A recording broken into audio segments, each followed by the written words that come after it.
Halo, Assalamualaikum warahmatullahi wabarakatuh. Jumpa lagi dengan saya. Kali ini saya akan membahas soal TWK tentang Undang-Undang Dasar 1945. Jadi tujuan tes ini yang pertama adalah mengetahui sejarah lahirnya Undang-Undang 1945, kemudian analisis tentang UUD 1945, kemudian pengetahuan tentang UUD yang pernah dianut di Indonesia, kemudian pemahaman tentang amandemen Undang-Undang Dasar 1945. Oke, langsung saja ya kita bahas soalnya.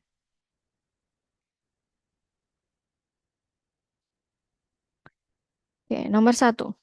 Perencanaan pembuatan Undang-Undang Dasar 1945 sudah dilakukan sejak kependudukan. Jadi perlu diketahui ya, perencanaan pembuatan UUD 1945 itu sudah dilakukan sejak Indonesia masih dalam kependudukan tentara Jepang. Jadi pada masa itu Indonesia berhasil memperoleh sebuah rencana undang-undang dasar. Jadi jawabannya adalah Jepang. Kemudian yang kedua, perencanaan pembuatan UUD 1945 dilakukan dalam sidang BPUPKI selama titik-titik masa sidang. Jadi, perencanaan undang-undang dilakukan pada masa sidang yang pertama. Ya, jadi sidang BPUPKI pertama itu tanggal 29 Mei 1945 sampai dengan 1 Juni 1945 dan masa kedua itu pada tanggal 10 Juli sampai 17 Juli 1945. Jadi ada dua periode. Jawabannya yang B. Kemudian nomor tiga, sudah direkord belum? Udah. Perancangan Perancang Undang-Undang Dasar dalam sidang kedua BPUPKI adalah, jadi yang bertugas merancang UUD 1945 adalah panitia kecil. Panitia 9 diketuai oleh Dr. Andes Muhammad Hatta. Panitia kecil terdiri dari 7 orang, ya, yang diketuai oleh Profesor Dr. Supomo. Oke. Berikut ini merupakan anggota dari panitia kecil, kecuali panitia kecil terdiri dari 7 orang ya, yaitu ketuanya adalah tadi sudah di soal nomor 5, yaitu Profesor Dr. Supomo, dan anggotanya ada Mr. Wong Sonegoro, kemudian Raden Soekarjo, kemudian ada Mr. Maramis, kemudian ada Mr. Panji Singgih, Haji Agus Salim, dan Dr. Sukiman. Yang nggak ada berarti Insinyur Soekarno. Kan ini kecuali. Kemudian yang nomor 7, UUD 1945 disahkan pada tanggal, diingat-ingat ya, UUD 1945 itu disahkan sehari setelah kemerdekaan ya, yaitu 18 Agustus 1945 pada sidang PPKI. Oke, nomor 8. Yang mengesahkan UUD 1945 adalah, tadi sudah saya singgung ya, yang mengesahkan adalah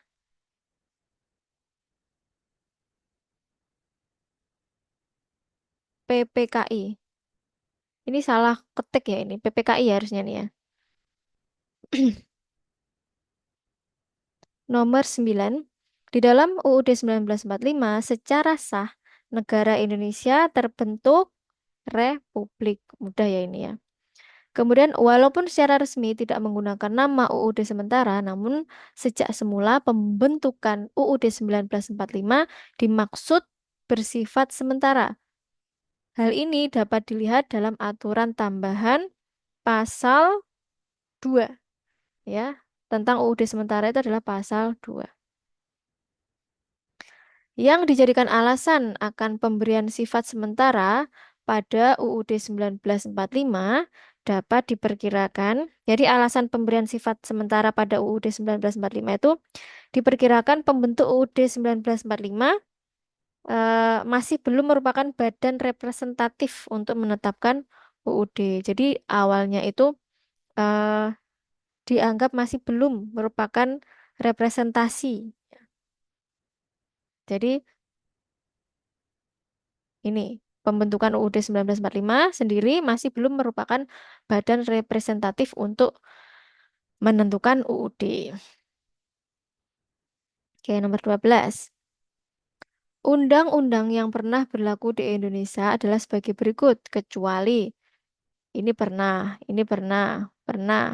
UUDS pernah, Undang-Undang Dasar Sementara ya. Kalau konvensi ini kan artinya tidak pernah ya, tidak pernah ada. Sekarang nomor 13.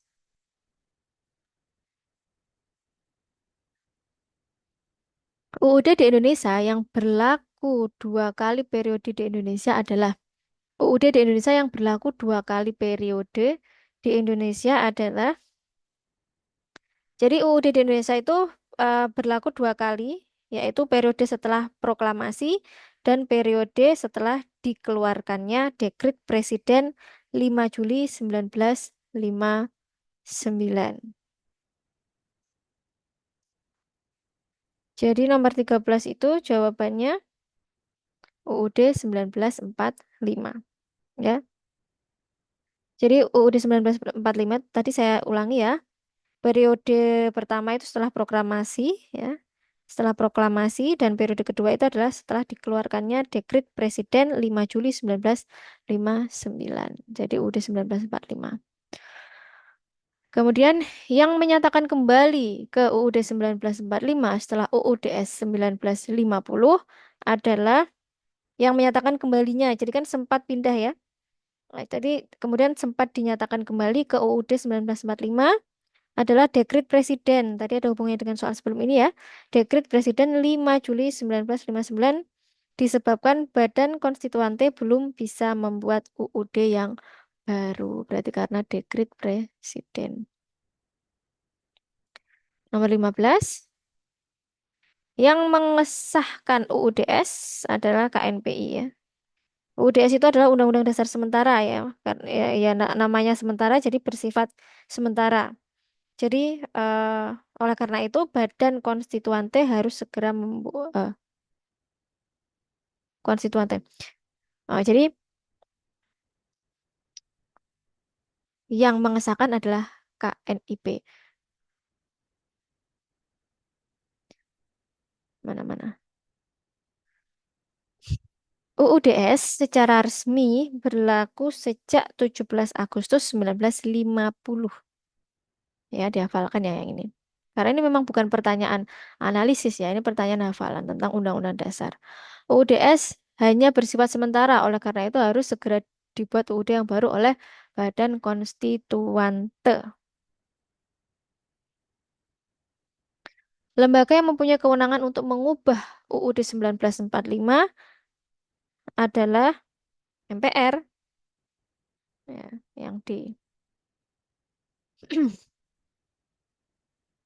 Kemudian nomor 19, UUD 1945 disebut sebagai konstitusi rigid karena pada waktu perubahannya harus dilakukan oleh MPR, dilakukan dengan persetujuan DPR, dilakukan dengan persetujuan Presiden, dilakukan dengan persetujuan DPR dan Presiden, dilakukan dengan persetujuan sekurang-kurangnya 2/3 anggota MPR yang hadir dalam sidang ini.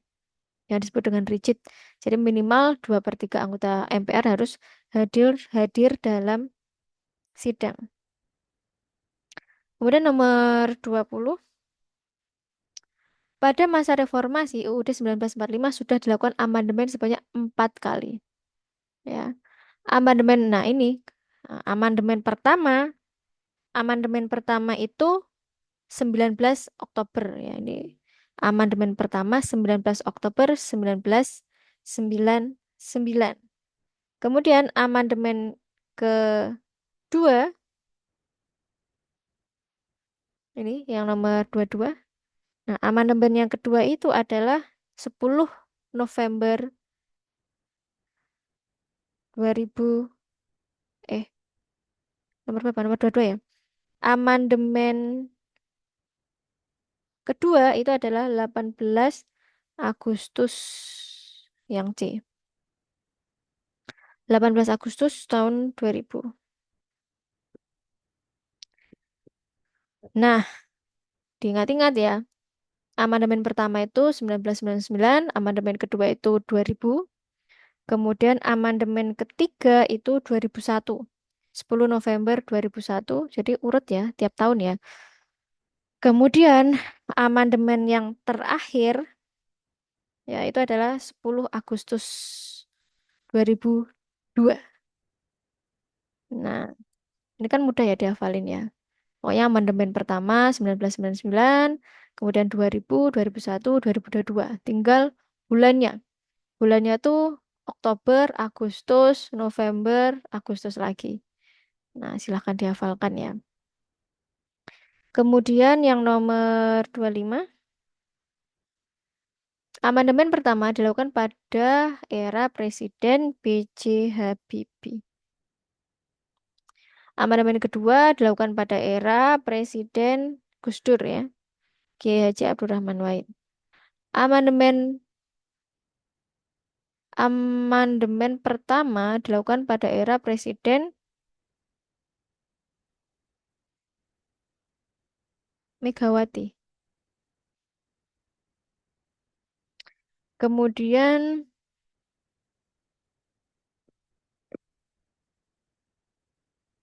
ini nomor 7 amandemen ketiga ya, bukan pertama lagi. Kalau pertama tadi kan udah B.J. Habibie, ini pertama, kedua, ini ketiga ya. Tipe ini kayaknya yang bikin soal. Ketiga. Amandemen ketiga itu Megawati. Oke. Kemudian nomor 28.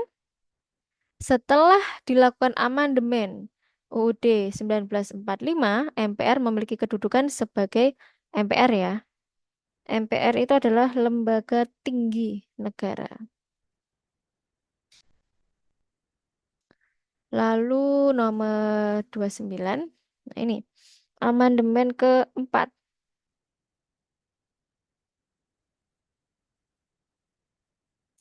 Tadi amandemen ketiga Megawati, sekarang amandemen keempat.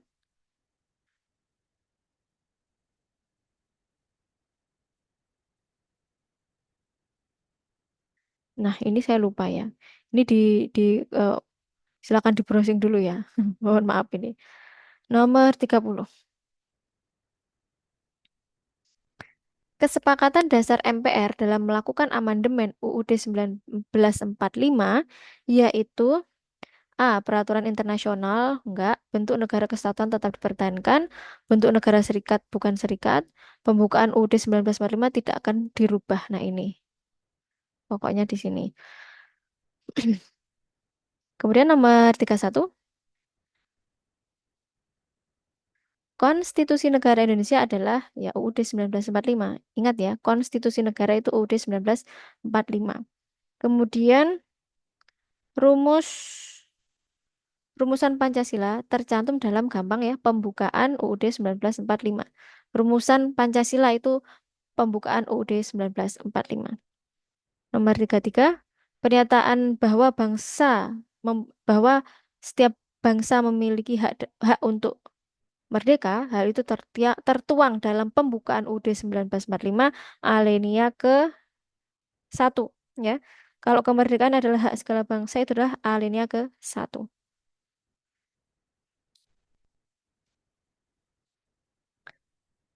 La haula wala quwata. Bentuk pemerintahan Indonesia seperti yang tercantum dalam pasal 1 ayat 1 adalah ya republik. Bentuk kita tidak pernah berubah.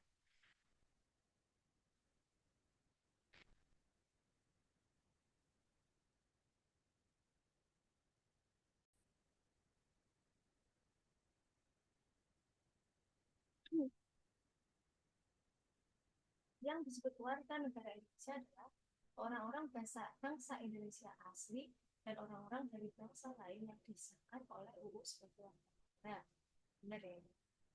Warga negara Indonesia ada dan orang asing yang bertempat tinggal di Indonesia. Itu tentu ya orang asing kalau nggak disahkan UUD. Berarti yang paling kalau nggak disahkan undang-undang. Berarti yang benar adalah yang A. Jadi yang disebut dengan warga Indonesia adalah orang-orang bangsa Indonesia asli atau dari negara lain yang disahkan oleh UUD sebagai warga negara. Kalau tahu itu ya, walaupun dari bangsa lain, kalau dia sudah disahkan oleh undang-undang, maka menjadi warga negara Indonesia. Pemain naturalisasi pun juga syaratnya ya, misal seperti kakeknya, keluarganya. Kemudian nomor 6. Pada masa demokrasi terpimpin, Indonesia memakai konstitusi demokrasi terpimpin itu UUD 1945.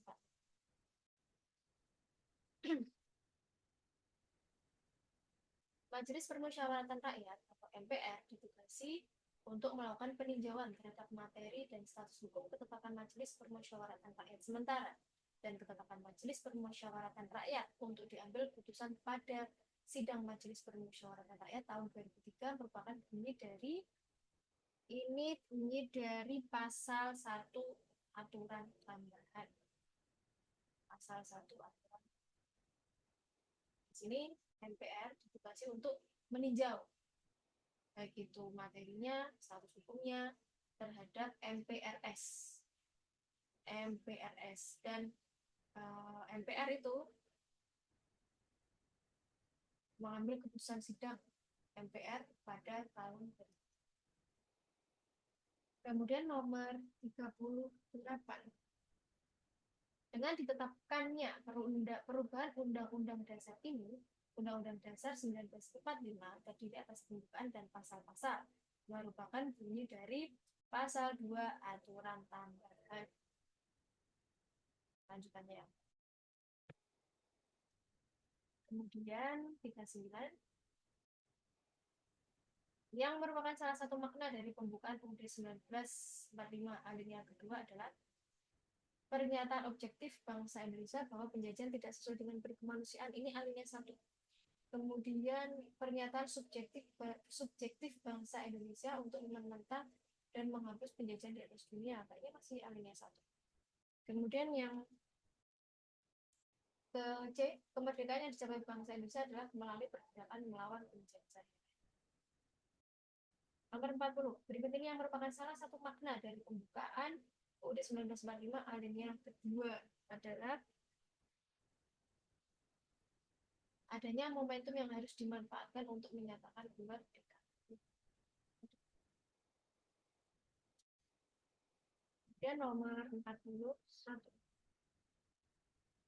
Pengangkatan Presiden Soekarno sebagai presiden seumur hidup terjadi pada masa, Presiden Soekarno itu pernah diangkat sebagai presiden seumur hidup. Itu pada periode kedua. Periode kedua tahun 1959 sampai 1966. Jadi tidak dari awal, tapi pada periode keduanya. Kemudian nomor 40. Bab 1 batang tubuh UUD 1945 membahas tentang Majelis MPR, kekuasaan rakyat, bentuk dan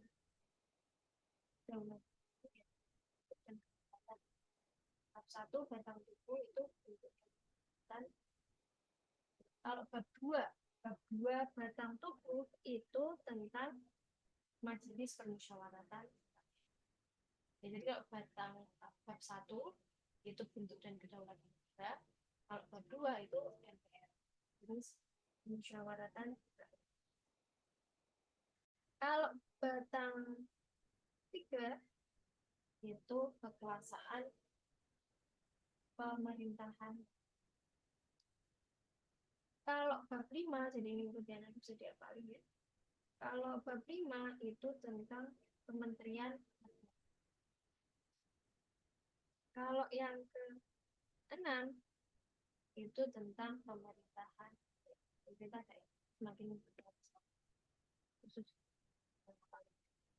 Kemudian negara berdasarkan atas ketuhanan yang Maha Esa berdasarkan UUD 1945 pasal, ingat-ingat ya, kalau berdasarkan ketuhanan itu pasal 29 ayat 1. Nomor 48. Setiap warga negara berhak memperoleh pendidikan tercantum dalam UUD 1945 pasal kalau tentang pendidikan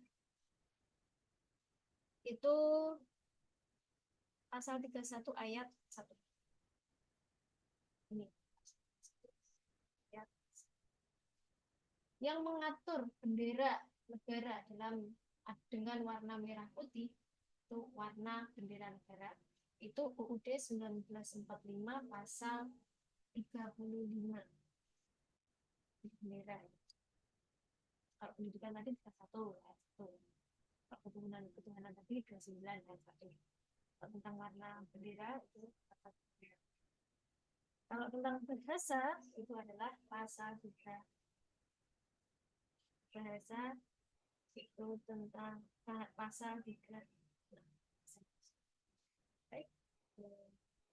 Ya, kita sudah mengerjakan 50 soal tentang Undang-Undang Dasar 1945 soal Semoga bermanfaat. Sukses untuk semua. Wassalamualaikum warahmatullahi wabarakatuh.